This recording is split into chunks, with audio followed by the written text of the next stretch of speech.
Hello বন্ধুরা, welcome to বনস kitchen. আজকে আমি বানাবো তেল কই। নিয়েছি কই মাছ, আর আমি ভালো করে কেটে ধুয়ে নিয়েছি। কেটে নিয়েছি কাঁচা লঙ্কা, পেঁয়াজ, আদা, টমেটো, আর সঙ্গে নিয়েছি একটু ধনিয়া পাতা। এবার আমি একটা মিক্সিং জারে একটু সামান্য জিরা আর আদাটা পেস্ট করে নেব।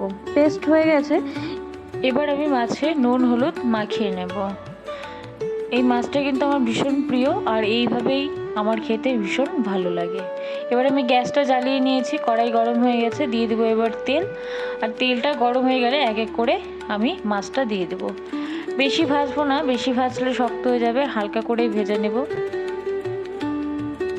মাছটা কিন্তু আমার অনেকটাই প্রায় ভাজা হয়ে গেছে, এবার আমি নামিয়ে নেব।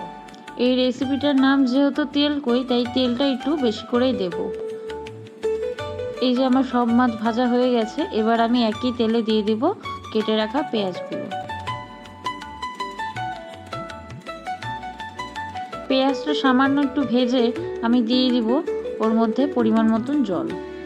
এবার আমি দিয়ে দেব কেটে রাখা টমেটোটা দিয়ে দিয়েছি। এবার দিয়ে দেবো কাঁচা লঙ্কা, আর দিয়ে দেব বেটে রাখা আদা জিরা পেস্ট।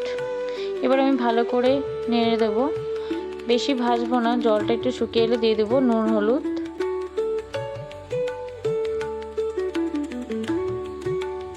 জলটা কিন্তু শুকিয়ে তেল ছেড়ে দিয়েছে। এবার আমি এখানে পরিমাণ মতন জল দিয়ে দেবো।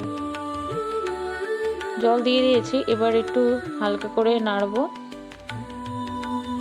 ঝোল ফুটে এলে দিয়ে দেবো আমি ভেজে রাখা মাছগুলো। মাছ দিয়ে কিন্তু বেশিক্ষণ রাখবো না, না হলে কিন্তু নরম হয়ে যাবে। দিয়ে দেবো ধনিয়া পাতা আর একটু সামান্য কাঁচা তেল। এবার আমি 10 মিনিটের জন্য ঢেকে দেব, আর ঢাকা তুলে দেখবো আমার রান্না কিন্তু একদম হয়ে গেছে। দেখতেও খুব সুন্দর লাগছে, খেতেও ঠিক ততটাই সুস্বাদু। আপনারা বানিয়ে নেবে এইভাবে পেঁয়াজ দিয়ে তেল। আমার এই রান্নাগুলো যদি আপনাদের ভালো লেগে থাকে তাহলে প্লিজ আমার চ্যানেলটাকে ফলো করে দেবেন।